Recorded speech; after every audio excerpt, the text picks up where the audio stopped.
Voici au collège François Rabelais. Et là, qu'est-ce qui se passe? Qu'est-ce qui vous arrive? Vous attendez quoi? Le festival du court-métrage. Et ça consiste en quoi? À regarder des courts-métrages. Qui a été fait par qui?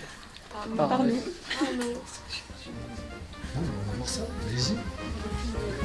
Bon, j'espère que vous aurez compris que le vendredi 10 mars 2023 s'est déroulé le tout premier festival du court-métrage au collège de l'Escarré. Et ça, c'est magnifique. Pourquoi? Parce que tout au long de la journée, des classes de 6e, 5e, 4e et même 3e se sont succédées pour aller voir des courts-métrages réalisés par des élèves de 3e et de 4e.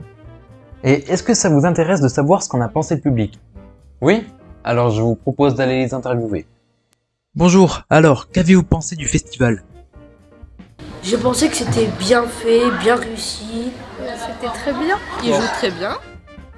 Et quand même, un des points clés d'un festival reste quand même ses présentateurs.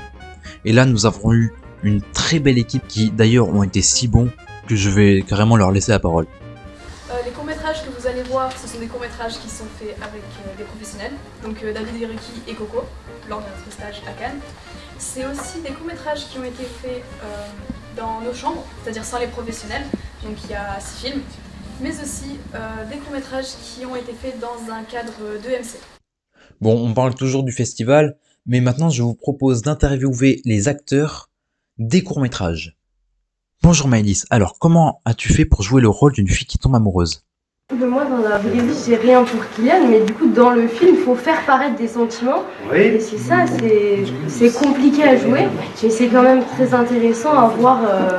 Et sinon, qu'est-ce que vous avez appris pendant cette semaine à Cannes?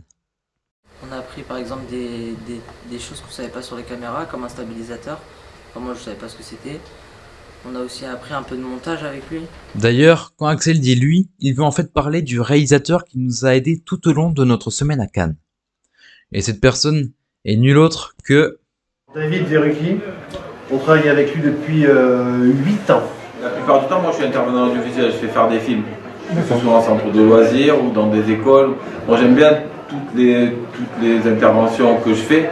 Et là, c'est quand même dans le top intervention ce qui s'est passé au RCC cette année. Là, il y a quand même eu une synergie. Et puis même au niveau de la qualité des films qui ont été vus à Cannes et qui ont été vus encore à droite, à gauche. Je vous dis, moi, techniquement, je me sers des fois de films qu'on a fait pour introduire des ateliers.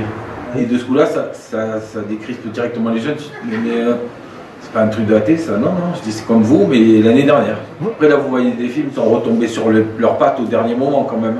Parce que tout n'était pas clair dès le début, vu qu'on se voit, enfin, on s'est vu quoi. On a commencé à discuter films mardi. C'est ça. Et on a projeté tous ces films-là vendredi. Parce que le souci quand ils sont jeunes comme ça, en fait, ils peuvent tout faire de manière professionnelle, c'est-à-dire en y mettant du cœur, en faisant comme il faut. Mais par contre, ils ne se rendent pas compte de ce qui va marcher et des fois, ils veulent mettre trop de choses. En fait, si je les écoute, ils veulent faire à chaque fois une pizza hawaïenne. Il va dedans, il y a de l'ananas. Donc vous êtes là pour recadrer un petit peu. Tout dire en un film. Voilà. Et moi, je leur dis, si on dit tout, en fait, c'est comme une photo où on montre tout, on voit rien. En plus, ils ont un film intéressant cette année, je crois que c'est... non, c'est l'autre là, le précédent où tout est symbolique. En fait, sur les téléphones portables. Oui. C'est pas évident pour eux d'avoir le recul sur cet usage du téléphone, c'est une idée à eux. Et c'est cool pour moi. Enfin, pour nous qui sommes d'une autre génération et qui voyons, disons, le potentiel problème de cette extension de la main, eh ben, en fait, pour nous, c'est cool de voir des petits qui arrivent à prendre du recul sur ça. Et le film, il fonctionne bien aussi. Bon, monsieur Algaram, monsieur Verrucci, merci de votre témoignage et je pense que l'on va conclure là-dessus. Donc, sur ce, je vous dis merci d'avoir regardé jusqu'au bout et au revoir.